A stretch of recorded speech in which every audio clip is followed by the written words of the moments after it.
জঙ্গি দমনে মুসলিম প্রধান দেশগুলোকে নিয়ে সৌদি আরবের 34 সদস্যের জোট গঠন। সিরিয়া বিষয়ে রুশ মার্কিন বিভক্তি কমিয়ে আনার উদ্যোগ যুক্তরাষ্ট্রের। রাশিয়ার সাম্প্রতিক আচরণ ধৈর্যের সীমা ছাড়িয়ে যাচ্ছে মন্তব্য তুরস্কের। মসুল থেকে স্বল্প সংখ্যক সেনা প্রত্যাহার করল আঙ্কারা। জেনেভায় আজ শুরু হচ্ছে ইয়েমেন শান্তি আলোচনা। হাউথিদের হামলায় সৌদি জোটের 2 সেনা নিহত। এবং শরণার্থী ঢল নিয়ন্ত্রণে সীমান্তরক্ষী বাহিনী মোতায়েনের উদ্যোগ ইউরোপীয় ইউনিয়নের। অভিবাসীদের প্রবেশ নিয়ন্ত্রণের প্রতিশ্রুতি মার্কেলের।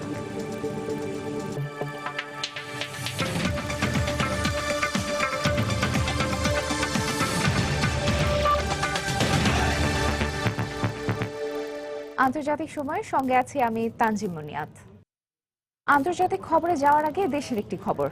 রাজশাহীর কাটাখালী 14 এলাকায় ঢাকা থেকে রাজশাহীগামী 2টি বাসের মুখোমুখি সংঘর্ষে 7 জন নিহত হয়েছেন। এই ঘটনায় আহত হয়েছেন আরও বেশ কয়েকজন।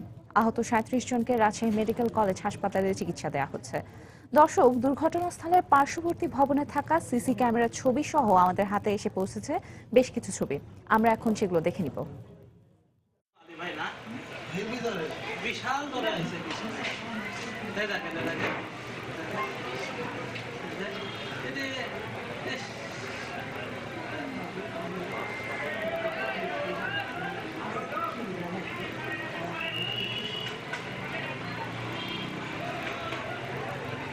আমি মনে সুপে বাবুরা একটু তৈরি করলো দুয়ারটার লিন্দা ওপর গেছো আমি দুয়ারটার বাইরে না তুমি কে বাইরে ছিল তুমি বাইরে ছিলে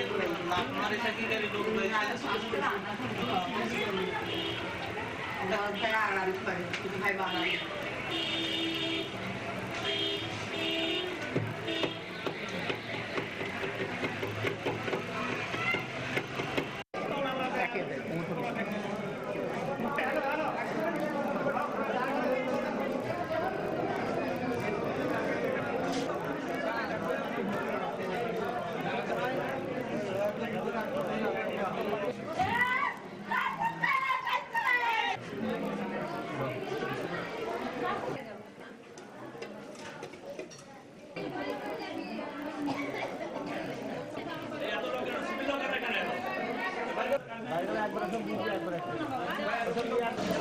আপনার 14 মতিয়া থানাধীন 14 এলাকায় আপনার ন্যাশনাল ট্রাভেলস যেটা ঢাকা থেকে আসতেছিল রাজশাহীতে, আর অর্পা ট্রাভেলস যেটা রাজশাহী থেকে তাহিরপুরে যাচ্ছিল। তো 14 এলাকায় এসে 2টি বাসের মুখোমুখি সংঘর্ষ হয়। সংঘর্ষের ফলে আমাদের কাছে যেটা মানে রিপোর্ট আসছে, এখন পর্যন্ত 37 জন আপনার আরএমসিএসে ভর্তি হয়েছে। তার মধ্যে 7 জন আপনার ডেড আর কি। আমি আমার ভাই একসাথে ছিলাম, আর আব্বা আমার পাশেই মাঝখানে ফাঁকা ওই সিটে ছিল। আমি পড়ে গেছি, বুঝতে পারছি। টাকায় দেখি আব্বা নিঃশ্বাস ছিল, আর একটু আগে নেসলে বাঁচল নি। দর্শক, এবার আমরা ফিরছি আন্তর্জাতিক সময়ে। জঙ্গি দমনে বাংলাদেশ সহ মুসলিম প্রধান দেশগুলোকে নিয়ে 34 সদস্যের নতুন জোট গঠনের কথা ঘোষণা করেছে সৌদি আরব।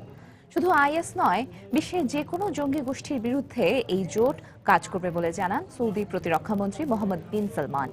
এদিকে সিরিয়া বিষয়ে রুশ মার্কিন বিভক্তি কমিয়ে আনার উদ্যোগ নিয়েছে যুক্তরাষ্ট্র। প্যারিসে সিরিয়া বিষয়ে যুক্তরাষ্ট্র ও তার মিত্র দেশগুলোর এক বৈঠকের পরদিন মঙ্গলবার রুশ নেতাদের সঙ্গে আলোচনার জন্য মস্কো পৌঁছান মার্কিন পররাষ্ট্রমন্ত্রী জন কেরি। সিরিয়ার আলেপ্পোয় বিমান হামলা পরবর্তী ধ্বংসযজ্ঞের চিত্র তুলে ধরে সোমবার একটি ভিডিও প্রকাশিত হয় অনলাইনে। ব্রিটেন ভিত্তিক পর্যবেক্ষণ সংস্থা Syrian observatory for human rights আবাসিক এলাকায় এই হামলার জন্য রাশিয়াকে দায়ী করে। একই ভিডিওতে দামেস্কে বিমান হামলার দৃশ্য দেখানো হলেও কারা এ হামলা চালিয়েছে সে বিষয়ে কিছু বলা হয়নি।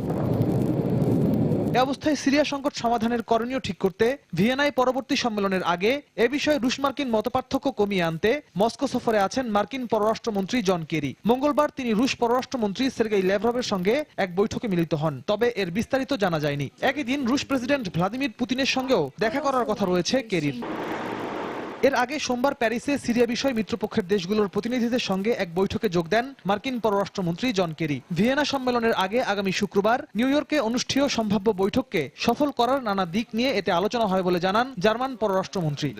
aus dem Irak zurückziehen. Syria সংকট সমাধানে বিশ্বের সব গুরুত্বপূর্ণ পক্ষ আবারও ভিয়েনায় আলোচনা টেবিলে বসতে যাচ্ছে। আশা করি এর মধ্য দিয়ে যুক্তরাষ্ট্র, রাশিয়া সহ ইউরোপ ও সিরিয়ার প্রতিবেশী দেশগুলো একটি সমঝোতায় পৌঁছাতে সক্ষম হবে। Gebrauchen. Im Gegenteil. এর মধ্যেই জঙ্গি বিরোধী লড়াইয়ের জন্য সৌদি নেতৃত্বাধীন সন্ত্রাস বিরোধী জোট গঠনের ঘোষণা দিয়েছে রিয়াদ। বাংলাদেশ, পাকিস্তান, মালয়েশিয়া সহ 34টি মুসলিম প্রধান দেশ এই জোটে থাকবে বলে জানায় সৌদির রাষ্ট্রীয় সংবাদ সংস্থা SPA। বর্তমানে বিশ্বের বিভিন্ন দেশে সন্ত্রাসবাদ ভয়াবহ রূপ নিয়েছে। ইরাক ও সিরিয়ার দায়েশ, পাকিস্তান, আফগানিস্তানে তালেবান সহ মিশর, ইয়েমেন, লিবিয়া, মালি সহ বিভিন্ন দেশে জঙ্গি তৎপরতা লক্ষ্য করা যাচ্ছে। আমাদের নতুন জোট সব সন্ত্রাসী গোষ্ঠীর বিরুদ্ধে কাজ করবে। এদিকে সোমবার পেন্টাগনের কর্মকর্তাদের সঙ্গে বৈঠক শেষে এক ব্রিফিংয়ে IS জঙ্গিরা দুনিয়ার কোথাও নিরাপদে থাকতে পারবে না বলে হুঁশিয়ারি উচ্চারণ করেছেন মার্কিন প্রেসিডেন্ট বারাক ওবামা। ইরাক ও সিরিয়ায় জঙ্গি বিরোধী লড়াইয়ে মার্কিন জোট সফল হচ্ছে উল্লেখ করে তিনি IS দমনের উদ্যোগ আরো জোরদারের প্রয়োজনীয়তা তুলে ধরেন।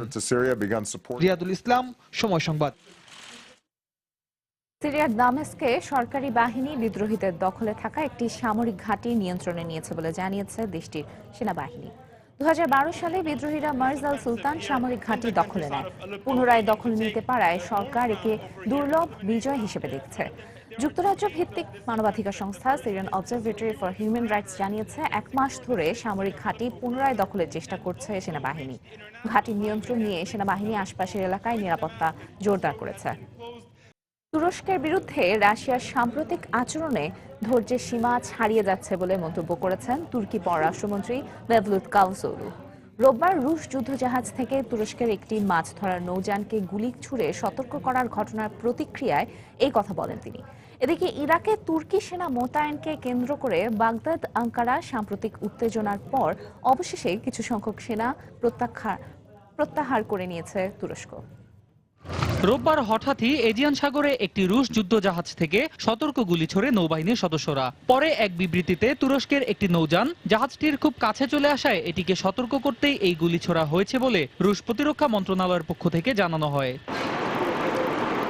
তবে প্রতিরক্ষা মন্ত্রণালয়ের এমন দাবি প্রত্যাখ্যান করে একে রাশিয়ার বাড়াবাড়ি বলে মন্তব্য করেছেন তুর্কি পররাষ্ট্রমন্ত্রী মেভলুত কাভুসোগলু। সেই সঙ্গে রাশিয়ার সাম্প্রতিক আচরণে তুরস্কের ধৈর্যের সীমা ছাড়িয়ে যাচ্ছে বলেও জানান তিনি।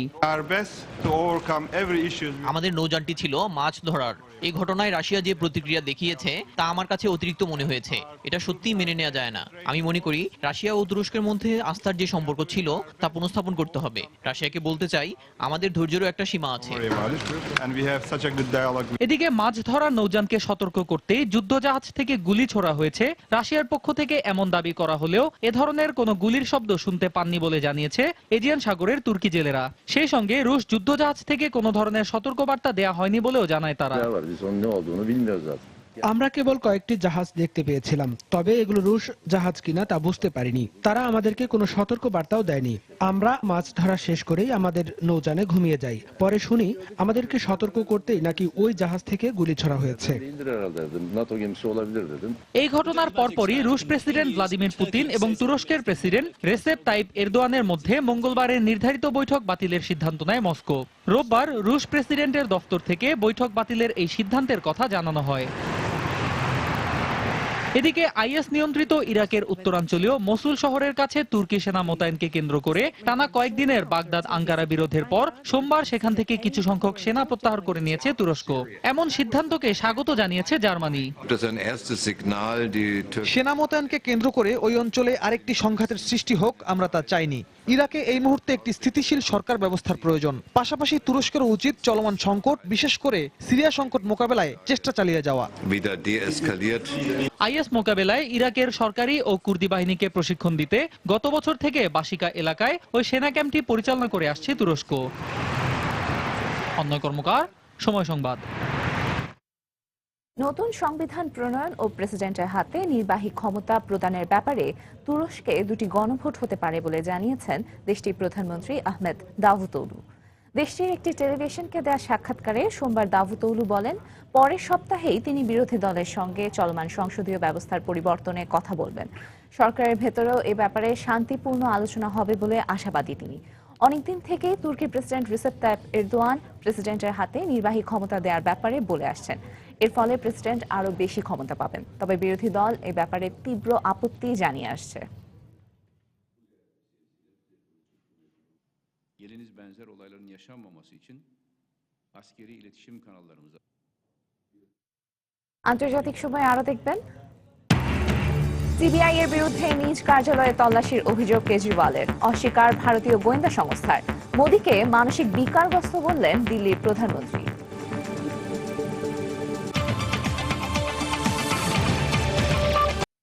সুইজারল্যান্ডের জেনেভায় আজ শুরু হচ্ছে ইয়েমেন শান্তি আলোচনা। হাউথি বিদ্রোহী ও প্রেসিডেন্ট রাব্বু মনসুর হাদির অনুগত বাহিনীর মধ্যে 7 দিনের যুদ্ধবিরতিও শুরু হচ্ছে আজ। এর মধ্যে সৌদি জোটের পক্ষ থেকে বলা হয়েছে, ইয়েমেনে হাউথি বিরোধী যুদ্ধে তাদের 2 জ্যেষ্ঠ কমান্ডার নিহত হয়েছেন। এদিকে জাতিসংঘের এক প্রতিবেদন থেকে জানা যায়, গত 9 মাসে দেশটির 2 লাখের বেশি মানুষ ঘরবাড়ি হারা হয়েছেন। ইয়েমেনের হোমসে সৌদি জোটের বিমান হামলায় একদিনেই মারা যায় 19 জন বেসামরিক নাগরিক। একের পর এক গোলার আঘাতে হতাহতদের নেওয়া হয় স্থানীয় হাসপাতালে। রোববারের বিভীষিকাময় হামলার ঘটনার বর্ণনা দেন প্রত্যক্ষদর্শীরা। ভোর 4টার দিকে একে একে পরপর 6টি মিসাইল আঘাত হানে। নিষ্পাপ শিশু, নারী আর অসহায় মানুষকে মারা যেতে দেখলাম চোখের সামনে। সৌদি জোটের হামলা শুধু নয়, ইয়েমেনে হাউথি বিদ্রোহীরাও চালাচ্ছে পাল্টা হামলা। সোমবার ইয়েমেনে হাউথি বিদ্রোহীদের ছোড়া মিসাইলের আঘাতে সৌদি জোটের 2 জ্যেষ্ঠ কমান্ডার নিহত হন। নিহত 2 জনের মধ্যে একজন সৌদি আরবের, অপরজন সংযুক্ত আরব আমিরাতের সামরিক কর্মকর্তা বলে জানানো হয় জোটের পক্ষ থেকে। ইয়েমেনের যুদ্ধরত পক্ষগুলোর মধ্যে এর আগে জাতিসংঘের আহ্বানে যুদ্ধবিরতির উদ্যোগ নেওয়া হলেও তা কার্যকর হয়নি। মঙ্গলবার সুইজারল্যান্ডে ইয়েমেনের যুদ্ধরত গোষ্ঠীগুলোর সঙ্গে দেশটিতে আন্তর্জাতিকভাবে স্বীকৃত সুন্নি প্রেসিডেন্ট রাব্বু মনসুর হাদির সরকারের শান্তি আলোচনার কথা রয়েছে। আলোচনা শুরুর পাশাপাশি মঙ্গলবার থেকে 7 দিনব্যাপী নতুন যুদ্ধবিরতিও শুরু হওয়ার কথা। এমন সময়ে জোটের 2 ঊর্ধ্বতন কর্মকর্তা নিহত হওয়ায় পরিস্থিতি কোন দিকে যাচ্ছে তা নিয়ে সংশয় দেখা দিয়েছে। গত 9 মাসে ইয়েমেনের চলমান সংকটের কারণে সংঘর্ষে মারা গেছে 6000 মানুষ। শুধু যে মারা যাচ্ছে তা নয়, যুদ্ধের কারণে লাখ লাখ মানুষ ঘরবাড়ি ছাড়তেও বাধ্য হচ্ছে। ওখানে সারাক্ষণ গোলাগুলি আর গোলার আঘাতে মৃত্যুর ভয়ে থাকতে হতো, তাই আমি আমার বাচ্চাদের নিয়ে পালিয়ে এসেছি। দেশটির 2 লাখেরও বেশি মানুষ ঘরবাড়ি ছাড়তে বাধ্য হয়েছে। এছাড়াও 2 কোটি 10 লাখ মানুষের জন্য মানবিক সহায়তা প্রয়োজন বলে সোমবার এক প্রতিবেদন প্রকাশ করেছে জাতিসংঘ। প্রতিবেদনে বলা হয়, এ পর্যন্ত দেশটিতে চলা সংঘর্ষে এডেন ও তাইজ শহর থেকে অধিকাংশ মানুষ পালিয়ে গেছে। অনেকে আশ্রয় নিয়েছে পরিত্যক্ত স্কুলগুলোতে। হাফসাতুন্নেসা, সময় সংবাদ। ইয়েমেনে 9 মাস ধরে চলা গৃহযুদ্ধে বিপর্যস্ত হয়ে পড়েছে সেখানকার স্বাস্থ্য খাত। দেশটির 80% লোকেরই অবস্থা এমন শোচনীয় যে কোনো না কোনো ধরনের মানবিক সহায়তা ছাড়া তাদের বেঁচে থাকাই দুরূহ হয়ে পড়েছে। হাসপাতাল ও ক্লিনিকগুলোতে দেখা দিয়েছে প্রয়োজনীয় লোকবল ও যন্ত্রপাতি সংকট। পাশাপাশি জরুরি ঔষধও সরবরাহ করা সম্ভব হচ্ছে না। প্রায় 9 মাস ধরে চলা গৃহযুদ্ধে ইয়েমেনের বেশিরভাগ হাসপাতাল ও ক্লিনিক ধ্বংস হয়ে গেছে। এই অবস্থায় বাকি হাসপাতালগুলোতে বাড়ছে রোগীর চাপ। হাসপাতালগুলোতে দেখা দিয়েছে লোকবল ও যন্ত্রপাতির সংকট।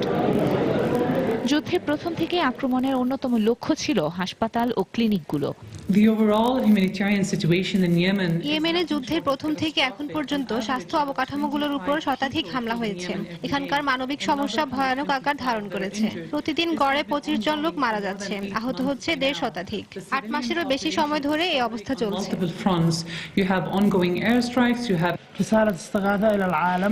এখানকার মানবিক পরিস্থিতি বিপর্যয়ের মুখে। এই অবস্থা থেকে মুক্তি পেতে বিশ্ববাসীর কাছে আমরা সাহায্য চাচ্ছি। এখানে জীবন রক্ষাকারী জরুরি ওষুধেরও অভাব রয়েছে। আমরা খুবই দুর্ভাগ্যজনক সময় পার করছি। ওয়ার্ল্ড হেলথ অর্গানাইজেশন জানায়, গত মার্চ থেকে এখন পর্যন্ত ইয়েমেনে 5878 জন নাগরিক নিহত হয়। আহত হয় প্রায় 27867 জন। বর্তমানে ইয়েমেনের প্রায় 21 লাখ নাগরিক মানবিক বিপর্যয়ের মধ্যে রয়েছে, যা বিশ্বের সবচেয়ে খারাপ অবস্থায় থাকা দেশের পরিস্থিতির মধ্যে অন্যতম। এই যুদ্ধে ইয়েমেনের প্রায় 2 লাখ নাগরিক গৃহহীন হয়ে পড়েছে। ইয়েমেনের এই মানবিক বিপর্যয়ের জন্য গৃহযুদ্ধের পাশাপাশি দেশটিতে সৌদি জোটের বিমান হামলাকে দায়ী করছেন পর্যবেক্ষক ও আন্তর্জাতিক স্বেচ্ছাসেবী সংগঠনগুলো। ইয়েমেনের এই বিপর্যস্ত মানবিক পরিস্থিতি ও সেখানে বেসামরিক নাগরিক নিহত হওয়ার সংখ্যা দিন দিন বেড়ে যাওয়ায় যুদ্ধ বন্ধে একটি চুক্তিতে পৌঁছতে সৌদি আরবকে চাপ দিচ্ছে পশ্চিমা দেশগুলো। তাজিমুনিয়াত, সময় সংবাদ। কোনো কারণ ছাড়াই গোয়েন্দা সংস্থা সিবিআই তার কার্যালয়ে তল্লাশি চালিয়েছে বলে অভিযোগ করেছেন দিল্লির মুখ্যমন্ত্রী অরবিন্দ কেজরিওয়াল। এই ঘটনায় প্রধানমন্ত্রী নরেন্দ্র মোদীকে মানসিক বিকারগ্রস্ত বললেন কেজরিওয়াল। মঙ্গলবার সকালে নিজের টুইটার অ্যাকাউন্টে তিনি এ কথা জানান। সিবিআই দল মুখ্যমন্ত্রীর কার্যালয়ে যাওয়ার কোনো কারণ বলতে রাজি হয়নি। তবে মুখ্যমন্ত্রীর কার্যালয়ে তল্লাশি চালানোর কথা অস্বীকার করেছে সিবিআই। এই প্রসঙ্গে অর্থমন্ত্রী অরুণ জেটলি বলেন, অন্য এক কর্মকর্তাকে খুঁজতেই সেখানে যায় সিবিআই। শরণার্থীদের ঢল নিয়ন্ত্রণে বিতর্কিত সীমান্তরক্ষী বাহিনী মোতায়েনের পরিকল্পনা বাস্তবায়ন করতে যাচ্ছে ইউরোপীয় ইউনিয়ন। এ পরিকল্পনা অনুযায়ী ইউরোপের সীমান্তে বর্তমানের চেয়ে আরও শক্তিশালী বাহিনী নিয়োগ দেওয়া হবে। জার্মানিতে শরণার্থীদের প্রবেশ উল্লেখযোগ্য মাত্রায় কমিয়ে আনার কথা জানিয়েছেন চ্যান্সেলর অ্যাঙ্গেলা মার্কেল।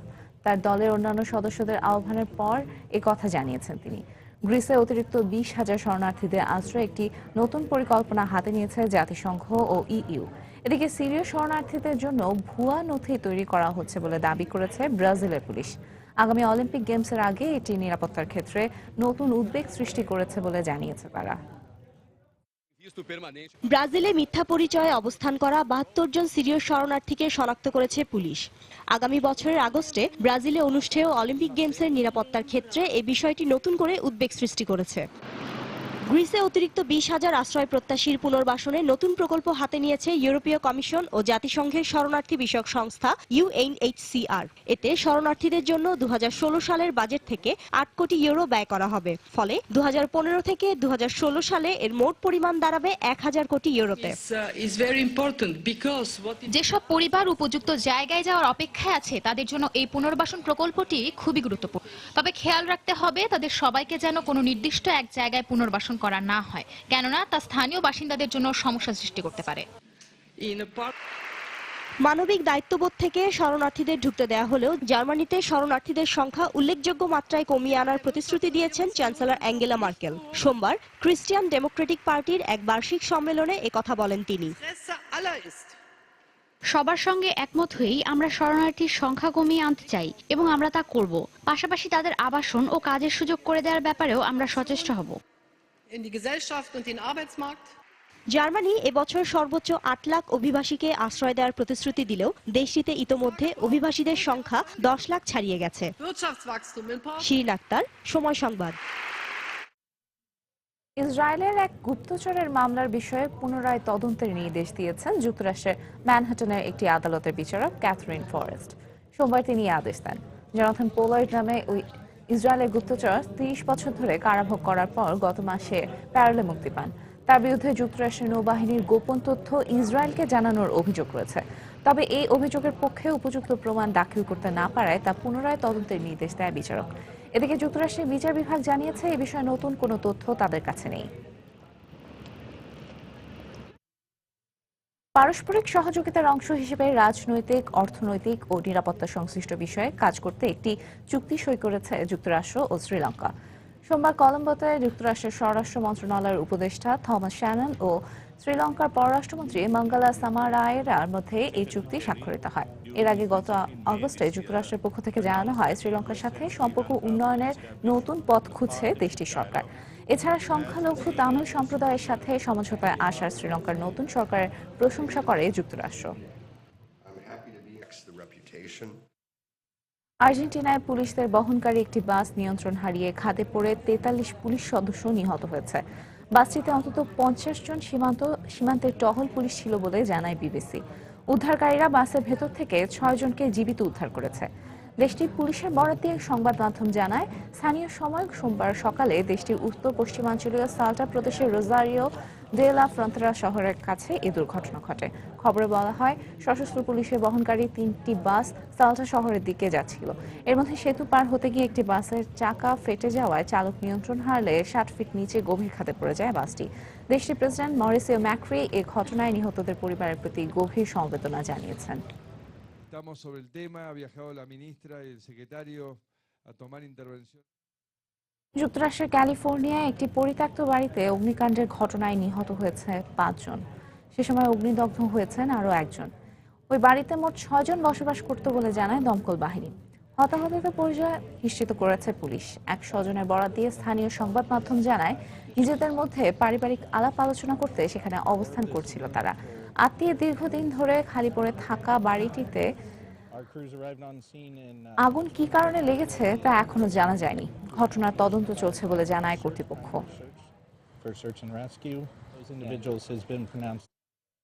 আন্তর্জাতিক সময় আরো দেখবেন, তুরস্কের দক্ষিণ পূর্বাঞ্চলে কুর্দিদের সঙ্গে পুলিশের সংঘর্ষে নিহত 7। কসোভোর পার্লামেন্টে বিরোধী দলীয় সংসদ সদস্যদের বিক্ষোভ।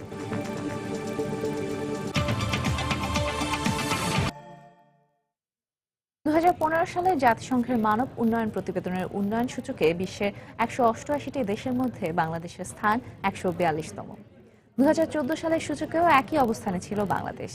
সোমবার ইথিওপিয়ার রাজধানী আদিস আবাবায় জাতিসংঘ উন্নয়ন কর্মসূচি ইউএনডিপি প্রকাশিত প্রতিবেদনে এই তথ্য দেওয়া হয়। 2014 সালের উপাত্তের ভিত্তিতে তৈরি এই প্রতিবেদনে জানানো হয়, বাংলাদেশের মানুষের গড় আয়ু 71.6, মাথাপিছু আয় $3,119। এ বছরের মানব উন্নয়ন সূচকের শীর্ষ 3 দেশে নরওয়ে, অস্ট্রেলিয়া ও সুইজারল্যান্ড রয়েছে। আর সূচকের তলানিতে নাইজার, সেন্ট্রাল আফ্রিকান রিপাবলিকান ও ইরিত্রিয়ার নাম রয়েছে। প্রতিবেদনে বলা হয়, গেল 25 বছরে প্রায় 200 কোটি মানুষের কর্মসংস্থান সৃষ্টি হলেও এখনো দিনে $2 নিচে আয় করা মানুষের সংখ্যা 20 কোটি। বিভিন্ন দাবি দাওয়া নিয়ে বিশ্বের কয়েকটি দেশে বিক্ষোভ ও সহিংসতার ঘটনা ঘটেছে। তুরস্কের দক্ষিণ পূর্বাঞ্চলে সরকারের জারি করা কারফিউর বিরোধিতা করে কুর্দিরা বিক্ষোভ করলে পুলিশের সঙ্গে তাদের সংঘর্ষে অন্তত 7 জন নিহত হয়। এদিকে ব্রাজিলের প্রেসিডেন্ট দিলমা রুসেফের বিরুদ্ধে বিক্ষোভ করেছে সেদেশের নাগরিকরা। একই দিন কসোভোর সংসদে বিক্ষোভ করেছেন বিরোধী দলীয় সংসদ সদস্যরা।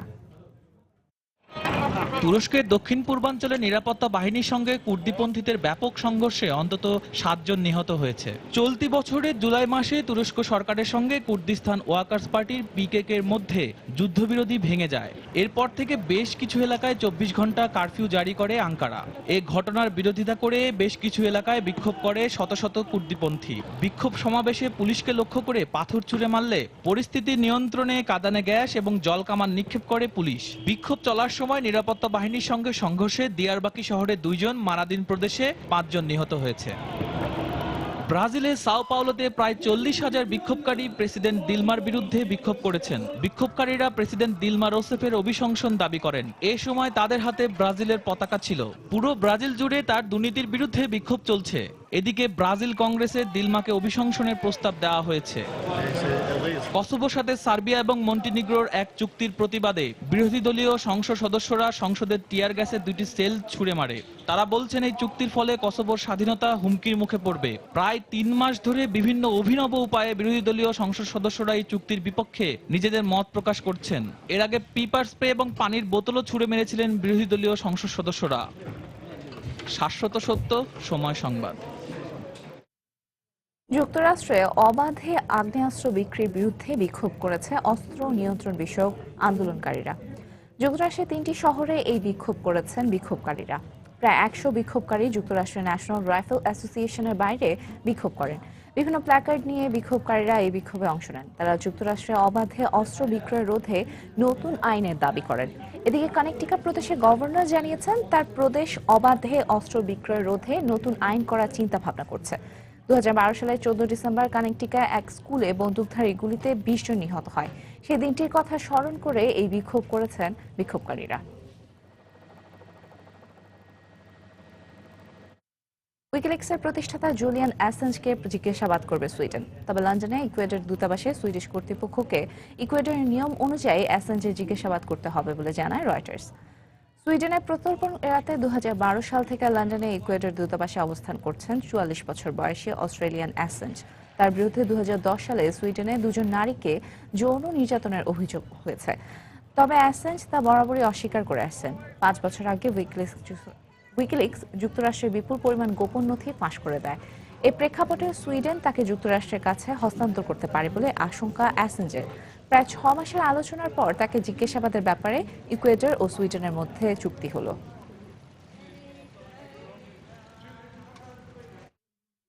মেক্সিকোর কোলিমা আগ্নেয়গিরিতে অগ্ন্যুৎপাত অব্যাহত রয়েছে। সোমবার ভোরে আগ্নেয়গিরিটি থেকে অগ্ন্যুৎপাত শুরু হয়। এরপর পর্যায়ক্রমে সকাল 8টা ও 12টায় অগ্ন্যুৎপাত হয়। অগ্ন্যুৎপাতের ছাই প্রায় 1,500 থেকে 3,000 মিটার উচ্চতা পর্যন্ত ছেয়ে যায়। গত 9 জুলাই আগ্নেয়গিরিটি থেকে অগ্ন্যুৎপাত শুরু হয়। কোলিমা আগ্নেয়গিরিটি মেক্সিকোর দক্ষিণ পশ্চিমাঞ্চলে অবস্থিত। দেশটিতে প্রায় 3,000 আগ্নেয়গিরি রয়েছে, এর মধ্যে 14টি সক্রিয়।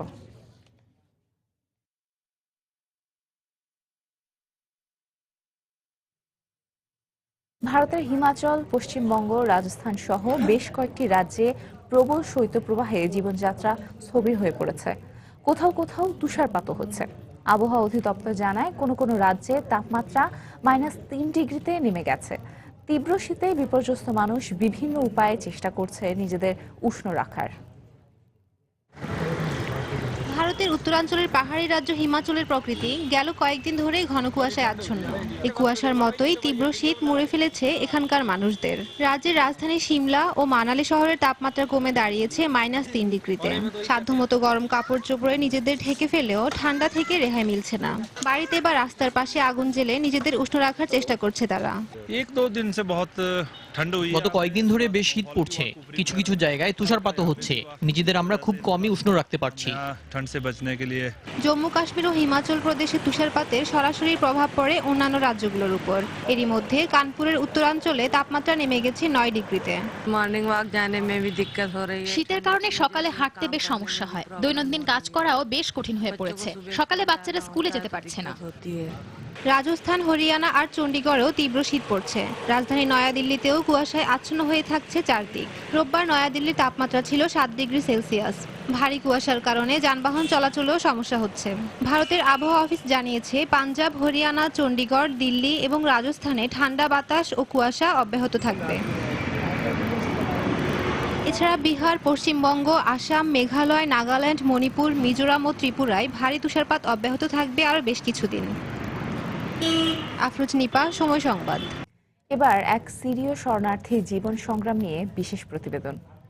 যুদ্ধবিধ্বস্ত সিরিয়ার নাগরিক অনেক দেশে শরণার্থী হিসেবে আশ্রয় নিয়েছেন। সেখানে তারা টিকে থাকার লড়াই চালিয়ে যাচ্ছেন প্রাণপণে। মানিয়ে নেওয়ার চেষ্টা করছেন নতুন জীবনের সাথে। তবুও তারা স্বপ্ন দেখেন একদিন তাদের দেশের যুদ্ধ শেষ হবে এবং তারা ফিরে যাবেন নিজ দেশে। এমনই একজন ওয়ারিফ হামিদও। ফিলিস্তিনের গাজায় নতুন করে শুরু করেছেন তিনি জীবন সংগ্রাম। চারপাশে সুস্বাদু খাবারের লোভনীয় গন্ধ। এ খাবারের স্বাদ নিতে অধীর আগ্রহে বসে আছে কিছু মানুষ। অপ্রচলিত এইসব খাবার খুব কম সময়ে এই অঞ্চলের মানুষের মন কেড়ে নিয়েছে। আর যিনি এই আয়োজনের মূল ভূমিকায় রয়েছেন সেই মানুষটির নাম ওয়ারিফ হামিদও।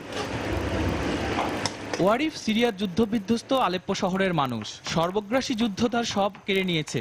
সবকিছু হারিয়ে তার ঠাঁই এখন ফিলিস্তিনের গাজায়। তার পরিবার যুদ্ধে সর্বস্ব হারানোর পর প্রথম মিশর যাওয়ার চেষ্টা করে। 2011 সালের কথা সেটা। কিন্তু অর্থনৈতিক এবং মিশরের সেই সময়কার রাজনৈতিক পরিস্থিতির কারণে সে চেষ্টা তাদের ব্যর্থ হয়। শেষ পর্যন্ত তাদের স্থান হয় এই গাজায়।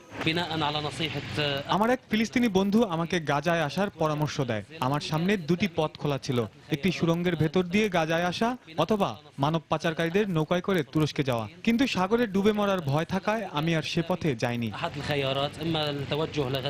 গাজায় আসার পর হামিদও একটি রেস্তোরাঁয় চাকরি পেয়ে যান, ভালো বেতন। কিন্তু 2012 সালে ইসরায়েলি সেনাদের বিমান হামলায় গাজার অর্থনীতি ভেঙে পড়লে চাকরি হারান হামিদও। এরপর তিনি নিজেই একটি রেস্তোরাঁ খোলার চিন্তা করেন। এই চিন্তারই ফল গাজায় প্রথম সিরিয়া খাবারের রেস্তোরাঁ। হামিদ তার নাম দেন সিরিয়ানা। সিরিয়ানা এখন গাজার জনপ্রিয় রেস্তোরাঁগুলোর একটি। বিখ্যাত সব আরবীয় খাবার এখানে পাওয়া যায়। যারা সবকিছু হারিয়ে সিরিয়া থেকে গাজায় শরণার্থী হয়ে এসেছে তাদের মিলনস্থলে পরিণত হয়েছে সিরিয়ানা। খুব পরিষ্কার পরিচ্ছন্ন এই রেস্তোরাঁ। এখানে যারা কাজ করেন তাদের ব্যবহারও খুব ভালো। খাবারের মান অনেক উন্নত। এসব কারণে আমি প্রায়ই এখানে আসি। যুদ্ধ মানুষের সবকিছু ধ্বংস করে দিলেও মানুষের ভেতরের অদম্য প্রাণ ও তার এগিয়ে যাওয়ার স্বপ্নকে নিঃশেষ করতে পারে না। তার এক উজ্জ্বল দৃষ্টান্ত ওয়ারিফ হামিদও। যুদ্ধে সব হারিয়ে জীবন সংগ্রামে লড়ে যাওয়া মানুষদের মূর্ত প্রতীক হয়ে উঠেছেন এই মানুষটি।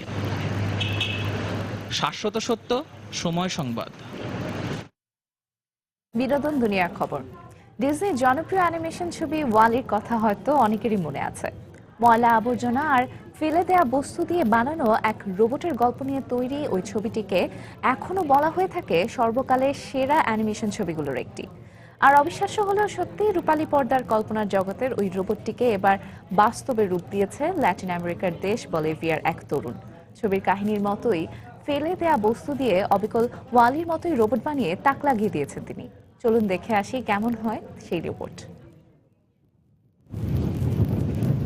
ময়লা আবর্জনার মধ্যে হলুদ রঙের এই রোবটটিকে দেখে হঠাৎ 7 বছর আগে মুক্তি পাওয়া অ্যানিমেশন ছবি ওয়ালির দৃশ্য মনে হলেও বাস্তবে এটি একটি সত্যিকারের রোবট। ছবির কাহিনীর মতোই 17 বছর বয়সী বলিভিয় তরুণ এস্তেবান কুইস্পেচুরা এটি তৈরিও করেছেন ফেলে দেয়া সব বস্তু আর বিভিন্ন বাতিল যন্ত্রাংশ দিয়ে। মাত্র 7 বছর বয়স থেকেই রোবট তৈরির প্রতি আগ্রহ এস্তেবানের। স্কুলে থাকতে 12 বছর বয়সে বিভিন্ন বাতিল যন্ত্রাংশ দিয়ে ছোট্ট একটি মাকড়সা রোবট তৈরি করে যাত্রা শুরু। এরপর একে একে বানিয়েছেন ছোট বড় 20টির মতো রোবট। তবে তার সবশেষ সৃষ্টি ওয়ালি রোবট তৈরি করতে গিয়ে এস্তেবানকে বিসর্জন দিতে হয়েছে তার বেশিরভাগ রোবটকেই। আমি সবসময় চেয়েছি আমার তৈরি রোবটগুলো যেন মানুষের কাজে আসে এবং এগুলো বিক্রি করে আমি যেন আয় করতে পারি। আমি যখন খুব ছোটবেলায় মাকড়সার রোবটটি বানাই তখন অনেকে আমাকে বলেছিল আমার এই রোবটটি হাঁটতে পারবে কিনা। তখন থেকে আমি বিভিন্ন ইলেকট্রনিক্স ও ধাতুর বাতিল যন্ত্রাংশ খোঁজা শুরু করি। ওয়ালি এ পর্যন্ত এস্তেবানের তৈরি সবচেয়ে অত্যাধুনিক রোবটগুলোর একটি, যা বিভিন্ন গৃহস্থালী এবং কৃষিকাজ করতে সক্ষম। ভবিষ্যতে পরিবেশ ও মানুষের নানা সমস্যা সমাধানে সক্ষম এমন রোবট তৈরির স্বপ্নের কথাও জানান তিনি।